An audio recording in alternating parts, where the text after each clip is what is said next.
and welcome back to Nelson All Over Cards. Today I have my co-host of the new podcast that we have, Shadow of the Cast, Villain Theory on. Hey, Villain Theory, how you doing? Hey, I'm doing really good, thanks. Good. Well, we just got finished recording our very first episode, which I really enjoyed. I hope that you all will too. But something that we're going to be doing to kind of, preview the episode a little bit is we're going to be doing a draft. And so what we're going to be doing is we're going to be drafting 5 heroes each. And I want you in the comments to comment who you think drafted better. Now, I think it's going to be Villain Theory, and I'm just hedging my bets here.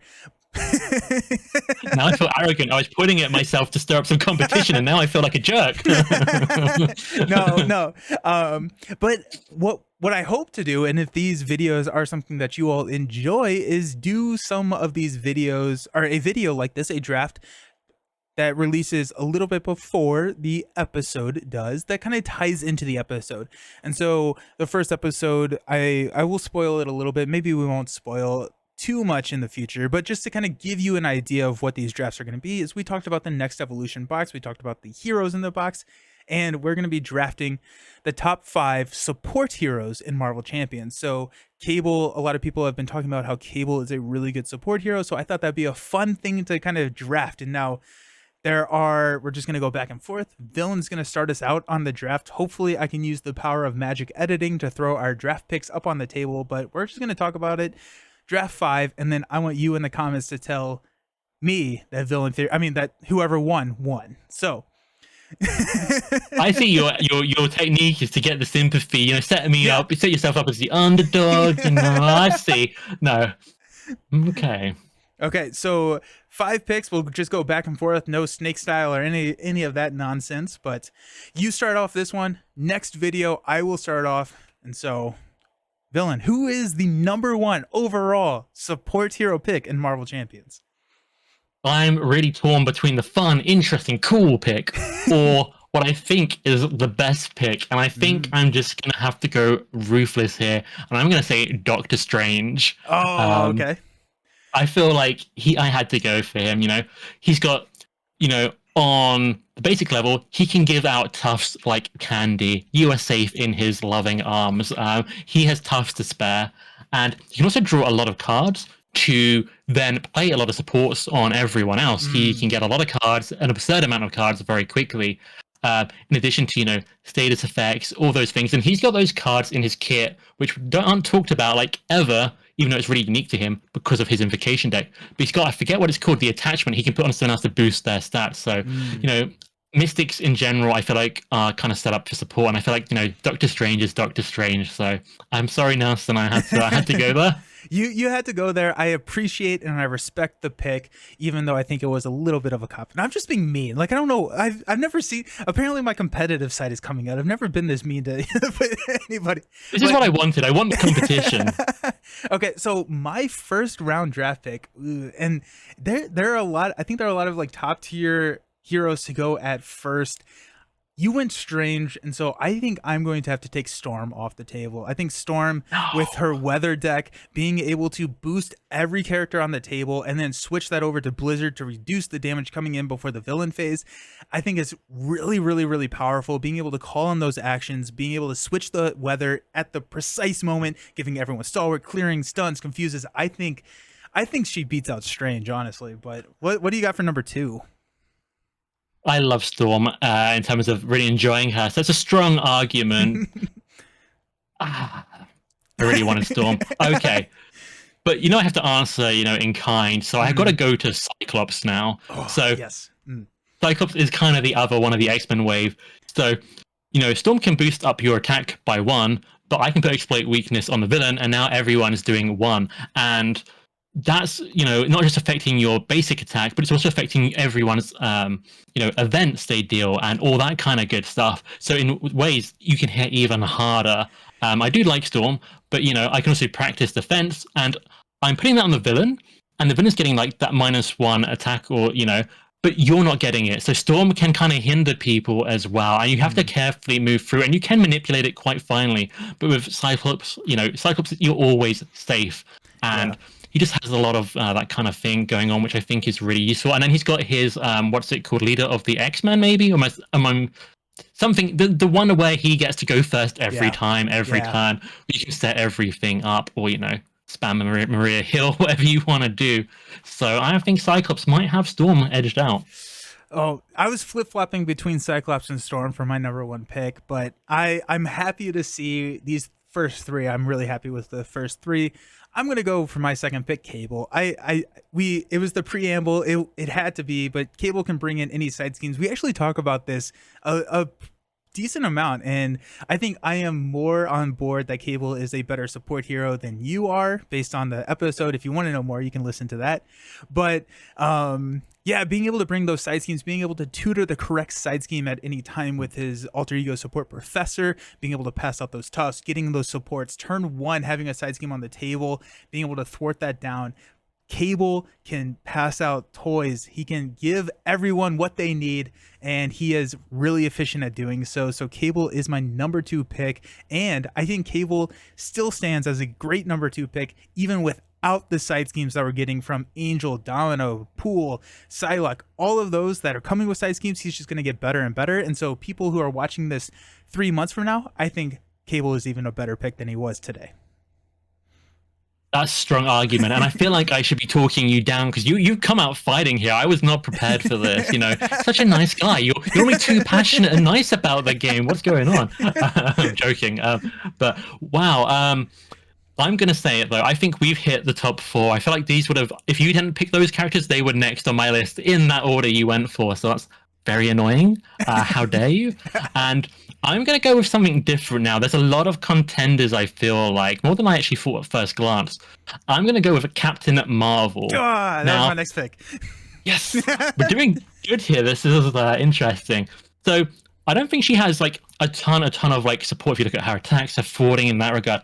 But she is, the rich hero. But more than like Spider-Ham, she can draw other players' cards. So she is kind of she can afford to play all those, upgrades and supports you can play on other players. She'll be dishing them out like candy while drawing other people's cards in the first place. She has some crazy builds. You can even build her with Web Warriors and with Web of Life and Destiny, choose who gets the cards. You can do Captain Marvel card draw, Web Warrior card draw, resource generation, playing all these upgrades. But that's only one build you can do with her. Justice, leadership. You can even build support for her in, protection, throwing out muster courage. You're not defending people, you're giving them toughs, all that. I think Captain Marvel is really, really powerful still. I think people forget how good she is sometimes still to this day with all the new cool stuff coming out. She is really good, and if you want someone to power you up, she is the character to do it. I love that pick. I love that pick. That was going to be my next one. I thought she was going to be a little bit of a sleeper, but nope. That being said, I think that there is a better support hero, and if you take this one, I'm going to be really mad, but I think I'm going to go with that's a little bit less obvious. So I'm going to save that hero for a little bit later, but for my third pick, I'm going to go with Gambit. So Gambit has his guild armor, especially in like a 2-player setting. And once you scale up to even higher player settings, if you lean into that protection build, and I'm even just going to steal your deck, the Defend for Everybody deck, I'm going to take that off the table for you, because that is one of the more supportive decks I've ever seen in Marvel Champions, where you stay in Alter Ego and you use Gambit to defend for everybody.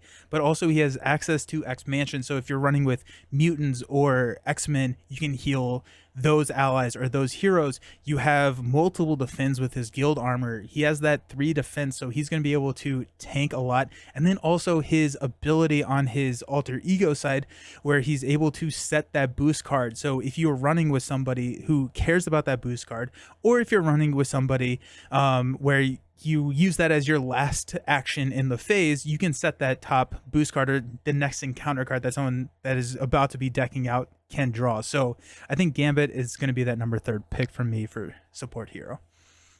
That's really interesting. I hate that you stole my deck. When I made that deck, it was kind of like a guy in the chain, all this stuff. That was support. That was good. But I think you made a mistake. I think you held off your sleeper pick.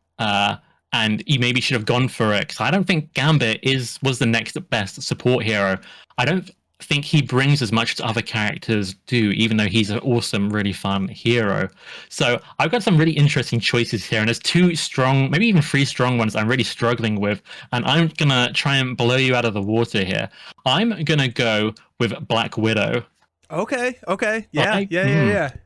I Okay. think the control she brings to a Yeah. team is really useful with her preparations. And not all of them work for other people, but a lot of them do. She can really control the pace of the game, and she can do a lot of that stuff from Alter Ego as well. She's got a lot going on in regards to control, and she can even build. She probably has the most synergy with things like spycraft and things like that are going to help you, and protect people in that regard. So I think she's one of the strongest control heroes with really interesting methods of control.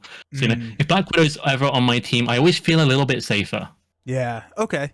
Okay. I mean, control, support. You can draft either of them, right? I'm Whoa, just whoa, I'm whoa, just whoa, whoa, I'm just whoa, whoa, undermining picks at this point because I think that was a really whoa! solid pick. So I have to figure out. I'm running a smear campaign now. I've resorted to smear Unbeatable. campaign. But okay, number 4 for me. This I'm gonna pull in the sleeper pick right now. The one that I passed on earlier. I think it's gonna be Scarlet Witch. I think Scarlet Witch, with her Hex Bolts, being able to pass out those status cards in the one that you need. You can give Tufts, you can give stuns, confuses, whatever you need for the table. She can manipulate the deck and her Hex Bolts to do so. And she has Magic Shield, so it's an upgrade that prevents damage going onto a friendly character. I think it's 3 damage, and so you can throw that upgrade and then save from a big overkill attack. If Venom comes at you and gets overkill, actually I don't even know if that would work, but you can prevent 3 of that damage going to that ally, which then would help the hero. I think Scarlet Witch has some really interesting stuff with the whatever her card is, where you discard the cards cost from the encounter deck. You can get mansions out really easily. You can get helicarriers out really easily, which are those cards that are going to support the other heroes at the table. Scarlet Witch ramps quick, and I think that she just has a lot of manipulation and can help the heroes in the ways that they need to be helped at that time. So that's number 4. What's your 5th pick? Well, it was going to be Scarlet Witch. Oh, yes, That's really nice. annoying. Oh, I I'm was so happy with that pick 50-50 then. on whether to go with her. I think all the Mystic characters are kind of geared a little bit towards support, and they just happen to be so good at supporting, they end up really good at supporting themselves. Yeah, she's a terrible pick. I can't believe that. Honestly, what a garbage character. No support, useless. We just resorted to just smear. It's not smear at this point. It's just complete utter assassination of the truth. And I've got to go for a final pick here. And I think we've hit all the big ones. I really think we've done really well here. And I've got 3 left in mind that I'm really torn between, and I think they're quite interesting. I've talked a lot about the Mystics, so I'm going to hit you with the Adam Warlock curveball. So No, it had to be there. that's a good pick. That's a solid pick.